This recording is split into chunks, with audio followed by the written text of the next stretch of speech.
Jadi jangan lihat sulitnya. Kadang-kadang kesulitan itu dibuat oleh Allah untuk mendapatkan kenikmatan. Tuh kalau antum naik ke gunung, begitu menemukan tanjakan harusnya antum gembira. Kenapa? Karena di depan pasti ada turunan. Jadi kalau orang paham dengan fikih di surat Al-Kahf ini, ketika Anda dihadapkan pada ujian, Anda nggak usah nangis berlebihan. Jangan takut. Karena kadang-kadang ujian itu diturunkan untuk memberikan rahmat yang lebih luas bagi antum. Antum tuh dibuat kuat dulu. Bikin nangis supaya ke depan gak keluar lagi air mata. Kebal antum dengan semua ujian yang ada. Itu cara memahaminya. Ini gak usah berkeluh kesah. Baru turun ujian yang kecil udah bikin status. Ya. Kamu kenapa sih? Kata suami. Istrinya pasang status. Ternyata dia tidak seperti yang aku kira. Terus yang paling gak enak ditungguin tuh ada komen gak ya? Kenapa Jeng? Nggak nyangka ya, nyangka. Tuh. Jadi buat status tidak menyelesaikan masalah. Ya, tidak menyelesaikan masalah tapi nambah persoalan. Jelas ya? Maka bagian pertama, kalau antum diuji dengan persoalan, boleh jadi jangan persoalannya yang dilihat, itu cara Allah untuk memberikan rahmat kepada antum. Sebab kalau nggak diberikan persoalan itu, rahmat nggak akan turun. Pemuda itu kalau nggak dapat tadi itu, kejar-kejaran sampai ke gua, mana mungkin turun rahmat Allah 309 tahun. Ikuti itu. Ya, saya tidak ingin mencontohkan pribadi, karena mungkin disangka nanti sesuatu yang tidak baik. Tapi banyak orang mempraktekkan demikian, dan itu berhasil. Coba lihat, antum kenal Buya Hamka? Kenal.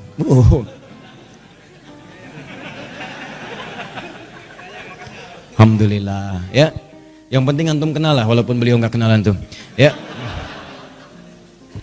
Buya Hamka, sempat beliau kemudian dalam episode kehidupannya dimasukkan ke dalam penjara. Tapi setelah beliau di penjara itu, bukan perasaan mengeluh, bukan dendam, bukan marah, bukan puncak dari emosi yang keluar, tapi syukur kepada Allah. Ketika ditanya bagaimana pendapat Anda Buya mendapatkan perlakuan seperti itu dimasukkan ke dalam penjara, beliau malah mengatakan, saya bersyukur kepada Allah Subhanahu wa Ta'ala.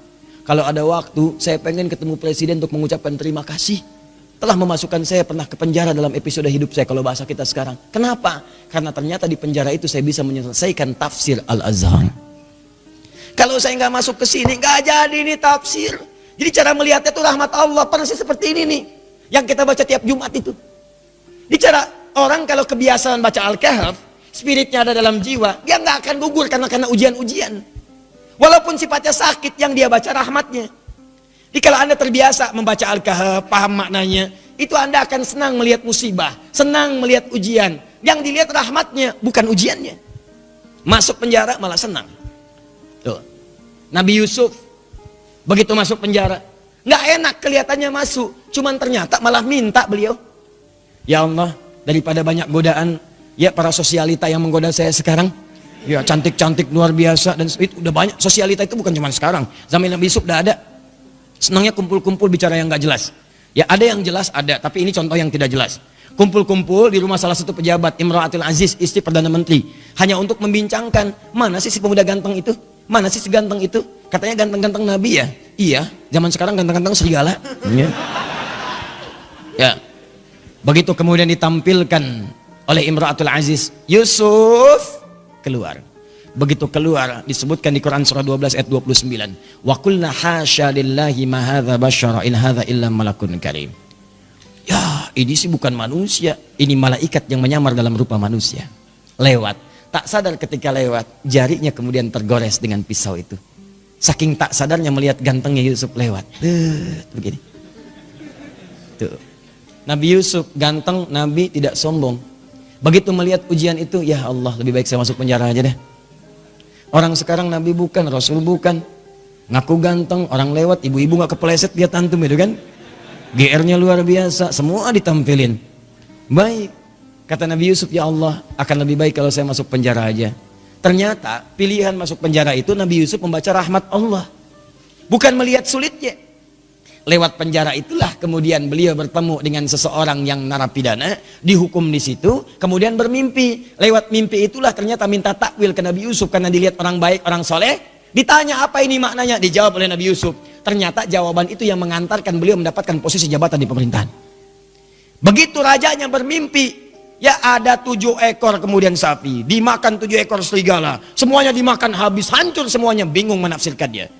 Dukun-dukunnya sekitaran mengatakan itu paling mimpi buruk saja. Kok berulang-ulang terus-terusan? Ternyata narapidana yang bebas tadi, yang akhirnya melayani raja, membawakan airnya, minumannya, dia bercerita, di penjara ada seseorang yang bisa menakwilkan mimpi sukses. Waktu saya di sana ditakwilkan saya akan berada di sini. Saya bermimpi saat di penjara, kata orang itu, kamu akan jadi pelayan raja. Yang teman saya, kamu akan dihukum mati. Dua-duanya benar raja. Siapa namanya? Yusuf. Ternyata begitu kedengaran itu dipanggil kemudian, Yusuf, tolong panggil ke sini. Begitu ke sana, kata Yusuf alaihissalam, saya akan datang kalau raja sendiri membebaskan tuduhan saya. Maka ketika datang dibebaskan tuduhannya. Tapi yang paling penting, begitu selesai tuduhan dibebaskan, kamu akan saya angkat jadi orang terdekat saya. Coba Anda bayangkan, kalau Nabi Yusuf tidak pernah diberi kesempatan masuk penjara, maka mustahil beliau kemudian akan mewujudkan mimpinya dari kecil yang pernah bermimpi itu, bahwa beliau punya jabatan di pemerintahan, sampai bapak ibunya hormat pada masa itu sujud kepadanya. Maka takwil mimpinya saat kecil itu, ya beliau melihat ahada asyara kaukaba wa syamsa wal qamara ra'aituhum li sajidin. Saya melihat 11 gemintang, 1 matahari, 1 bulan sujud kepada saya, hormat. Ternyata begitu diangkat jadi bendahara yang sangat hebat, punya kedudukan, bapak ibunya diundang dari Mesir, datang kemudian. Datang dari Kanaan Palestina ke Mesir. Begitu datang, apa yang terjadi? Mereka langsung hormat kepada Yusuf alaihissalam sebagai bagian dari rakyat, hormat kepada penguasanya. Coba kalau nggak pernah masuk penjara, nggak mungkin terjadi begitu. Tuh antum tuh jangan lihat senangnya aja. Kalau nggak ada sulit, yang nggak akan datang kesenangan. Rahmat itu rahmat. Jadi pertama cara bacanya, syukuri setiap nikmat Allah. Kalau bertambah syukuri, kalau ada ujian bersabar. Doanya ini. Jelas? 1 tetesan rahmat Allah paling minimal 309 tahun. Jika diberikan lebih, maka berapa yang antum nantikan? Bisa melewati alam-alam selanjutnya. Nanti saya berikan rahasia ya. Ada yang kalau antum amalkan, itu 3 alam dijamin. Dunia diberikan, alam kubur dilimpahkan, di akhirat antum saking gembiranya sampai lompat-lompat. Tuh, betul sekali. Betul. Ya itu. Ya. Paham? Apa itu? Nanti belakangan. Sekarang bagian terakhir. Ini sudah menyakiti fisik nih. Udah main fisik. Yang tadi masih ancaman, dikejar-kejar, masih bisa ngindar. Kalau yang ini, fisiknya udah dipegang. Diancam. Bahkan luar biasa. Udah mengalami kontak fisik. Kejadian ini, kontak fisiknya dilemparkan ke laut. Dimakan ikan paus. Psh, masuk tuh. Saya mau tanya pada antum, kalau masuk ke perut ikan paus, sempit atau luas?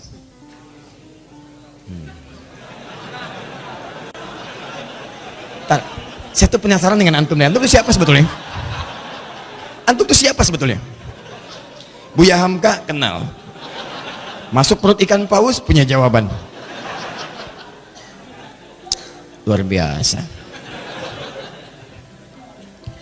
Ini gelas aja dengar jawaban antum sampai keringetan tuh.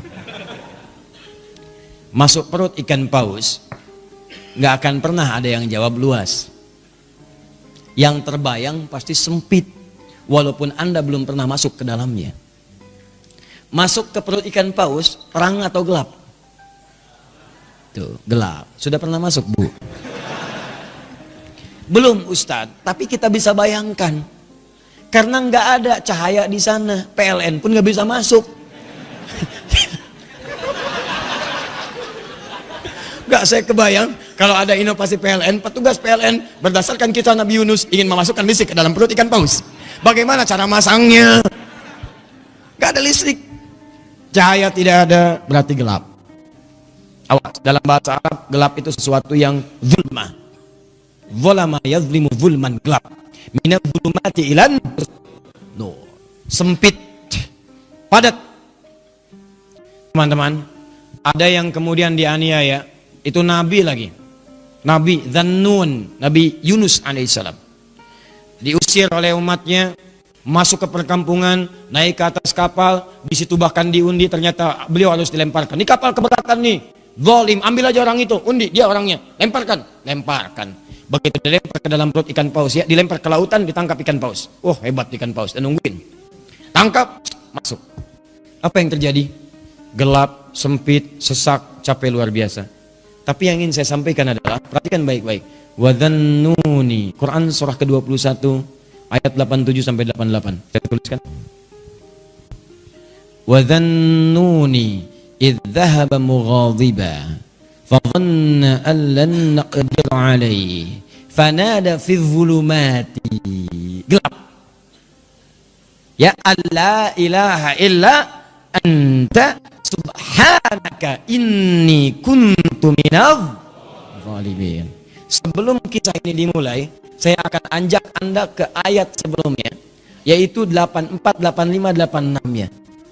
Khususnya 85 dan 86. Ketika di 85 Allah menyebutkan wa Ismaila, kemudian ada Idris, ada Zulkifli, disebutkan mereka termasuk kalangan orang-orang yang baik. Di ayat ke-86-nya wa adkhalnahum fi rahmatina. Mereka itu Ismail alaihissalam, Idris alaihissalam, Zulkifli alaihissalam. Kata Allah, golongan-golongan yang kami berikan rahmat kami kepada mereka. Rahmat diberikan. Dan menariknya ketika menyelesaikan ayat 86 ini, masuk ke 87 pakai wawu, wa dhannuni, wawunya wawu ataf. Saya ajarin ilmu nahwu sebentar ya. Di ilmu nahwu itu begini.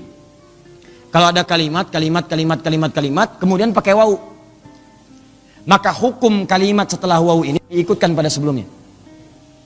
Ya, misal saya contohkan begini. Zahaba Kevin wa Stephen wa Edward ilal masjid. Ya, kita ganti namanya sedikit supaya agak sedikit milenial. Kevin, Stephen dan Edward pergi ke masjid. Ya, mereka berangkat ke masjid Muslim. Ya, masuk Islam, kemudian sholat, berangkat ke masjid. Kevin, Stephen, Edward. Ada satu orang lagi yang belum disebutkan. Belakangan disebutkan wa Asep misalnya. Kenapa ketawa? Ya, sekarang kan nama-nama tertentu membuat bahkan pendekatannya agak beda. Ya, dalam bahasa Arab itu tukhalif tu'raf. Kalau kalian pengen dikenal atau pengen dapat sesuatu, ada cara yang kedua selain berbuat kreasi yang bagus, yaitu sedikit nyeleneh. Maka mulai kemudian nama dibeda-bedakan. Ya, Asep Golok, Edi Samurai gitu kan, Atta Halilintar ya dan sebagainya, itu macam-macam lah. Ya. Nah, misal Dhahaba Kevin wa Stephen wa Edward wa Asep. Ya. Nah, ini ilal masjid disebutkan ke sini ilal masjid wa Asep. Maka Asep di sini itu sama-sama pergi ke masjid bersama tiga orang ini. Diikutkan hukumnya. Di ayat 86 wa Ismaila, kemudian ada Idris, ada Zulkifli. Di ayat 86-nya, 85 disebutkan orang-orangnya, 86-nya wa adkhalnahum fi rahmatina. Orang-orang yang kami sebutkan tadi kami berikan rahmat Allah. Kami masukkan mereka dalam rahmat kami. Rahmatina. Tiba-tiba ayat 87-nya wa dhannuni pakai wawu. Wa, dan di antara mereka juga ada yang lain selain yang mereka dapatkan ini. Selain Ismail, selain Idris, selain Zulkifli alaihissalam yang mendapat rahmat kami, ada nabi berikutnya yang ingin kami kisahkan. Siapa itu? Dhannun. Dhannun juga mendapatkan rahmat kami. Begitu cara memahaminya. Di ayat 87 ini jangan pisahkan di ayat 86. Ada orang-orang yang pernah mendapatkan rahmat kami, ini orang-orangnya. Selain mereka ada lagi. Siapa itu? Wa dhannuni. Demikian juga dengan Dhannun, Nabi Yunus alaihissalam. Beliau pun pernah mendapatkan rahmat Allah. Kapan rahmat itu diberikan? Dalam situasi yang sangat sulit. Idzahaba mughadiba, ketika beliau kemudian merasa tidak senang dengan perlakuan kaumnya, dizolimi, dilemparkan ke perut ikan paus, sulit luar biasa. Saya tanya pada antum, nih ya, tolong jawab dengan penuh kejujuran. Dengan jujur antum jawab. Maaf sekali, kalau antum berada di perut ikan paus, kira-kira masih ada peluang nggak oleh manusia untuk diselamatkan? Tuh. Nangis tuh kan. Karena tahu nggak mungkin. Tadi kan begitu saya sebutkan rahmat, ya. Tuh. Begitu kita tanyakan, ada peluang nggak? Bayi aja tahu. Tuh. Ya. Jadi sulit mendapatkan peluangnya. Orang masuk perut ikan paus, ditelan. Siapa yang mau nolong? Manusia mengatakan mustahil, nggak usah ditolong lah, nggak ada harapan. Yang ada malah kita ikutan ke dalamnya. Paham? Tuh. Kalau gerah, kipasi. Kalau perlu air, berikan. Kalau ada permen, sampaikan. Maka teman-teman sekalian, nah, berdoalah kemudian Nabi Yunus kepada Allah. Apa doanya? Nih, perhatikan kalimatnya. Wa nada fi dzulumat. Maka dalam suasana gelap, capek, resah itu beliau berdoa kepada Allah. Allah ilaha illa anta. Tolong minta air. Ya. Oh, ini aja nih. Nah, atau aqua, ada aqua? Baik. Tolong diberikan ke belakang, barangkali haus. Ya. Kalau bukan anaknya, ibunya yang minum. Ya. Ya, saya nggak minum nggak apa-apa, ada apa aku mati ya. Yang penting antum nyaman insya Allah. Baik. Antum ikhwan ada lagi yang mau nangis? Wa nada fi dzulumat, maka beliau bermohon kepada Allah dalam suasana gelap sulit itu. Allah ilaha illa anta, catat doanya, catat. Kalau antum sedang dizalimi orang secara fisik, diancam, dimacam-macam, bahwa proyek antum diambil orang, kelihatannya zalim aja. Maka dalam suasana gelap itu Nabi Yunus bermohon kepada Allah. Gelap, sempit, capek, sulit. Allah ilaha illa anta. Dimulai dari sini. La ilaha illa anta. Subhanaka inni kuntu minadh. Catat doanya. Dimulai dari la ilaha illa anta. Kalau yang tadi dimulai dari Rabbana atina min ladunka rahmah. Kalau yang ini dari la ilaha illa anta. Anda bisa mulai dengan kalimat Allahumma la ilaha illa anta. Atau Rabbana la ilaha illa anta. Jadi doa. Subhanaka inni kuntu minadh zalimin. Anda tahu apa yang terjadi? Begitu doa ini dipanjatkan, turun jawaban Allah. Apa jawabannya? Ayat 88. Fastajabna. Lihat kalimatnya. Fastajabna. Maka kami jawab dengan cepat doa Nabi Yunus itu. Pakai fa. Saya sering terangkan fa. Huruf sambung tanpa jeda. Begitu selesai berdoa, turun jawaban. Tapi Allah bukan mengatakan fa'ajabna, fastajabna. Pakai ista. Ingat pertemuan lalu? Kalau ada ista berarti ada tuntutan. Amalkan dulu ininya, baru kami berikan jawabannya. Seakan-akan ingin dikatakan begini, amalkan dulu doanya, resapi doanya, kami kabulkan.